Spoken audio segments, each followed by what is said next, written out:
It's 1907. You are 9 years old, and your mother tells you you are going to America.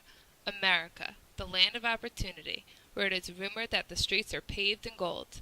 You will miss your own country, you will miss the place you once called home, but your parents tell you of how much better life will be, and you are eager to find a new home. The journey will be long. You will travel hundreds of miles to reach a seaport, get on a steamship, and sail for 2 weeks. On the last day of your journey, you will travel up on deck, eager to escape the crowded steerage room at the bottom of the ship. And then you see it, New York City, large and beautiful, shining on the horizon. But you cannot go there, not yet. Ellis Island awaits, the passageway, the place that can let you into America or send you back to where you came from. You are surrounded by people from all over the world. There are people wearing clothing that looks strange to you and holding bags of things that look much different from the small bag you carry. You hear so many voices and many languages you've never heard before and cannot understand. You walk in line, in a crowd of hundreds of people heading into a massive and beautiful building. You are told to leave your things in a room packed with luggage. You put down your tiny bag that holds everything you own. You stay close to your mother and head up a large staircase as men in uniform watch you walk. You do not know it, but this is your first test. Anyone who cannot walk up these stairs will not make it into America.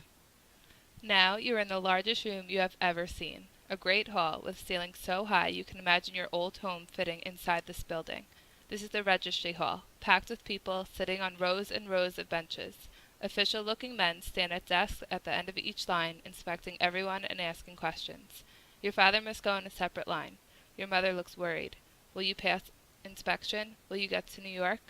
A woman standing nearby is marked with chalk. She is coughing, and the men in uniform have marked her to be inspected further. You walk through a 6-minute medical examination. Your mother follows. Neither of you is marked with chalk. Your mother sighs. You follow the line of people and finally come to a man at a desk. He asks so many questions.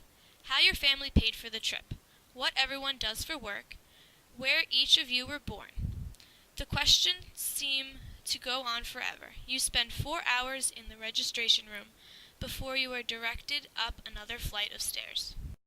There are 3 lines of people heading up the stairs. Each line is separated by railings. You and your mother are in the crowd who will go to New York, but your mother worries that your father may have been detained.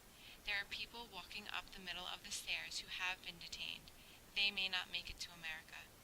They will have further examinations, hearings to defend their case, or opportunities to stay on Ellis Island until doctors are satisfied that they are healthy enough to move on. 20% of the people around you will be detained. You are angry and sad. You think this is unfair. Later, you will learn that many of the inspections and questions were to make sure immigrants allowed to go to America are healthy, qualified, and capable of taking care of themselves, finding work, and surviving. It is a difficult and frightening process, but the purpose of Ellis Island is to ensure that all of the immigrants coming to America are free from contagious disease, criminal behaviors, or anything that would prevent them from living independent, productive lives. You get to the top of the stairs and see your father. He has not been detained. Your family heads to the money exchange where you trade your country's money for American dollars. Then you head to an area to buy tickets for a ferry to Manhattan. You find your things in the baggage rooms, and with admittance cards, ferry passes, and small boxed lunches, you begin your last step of the journey. By nightfall, you will be in that shining city.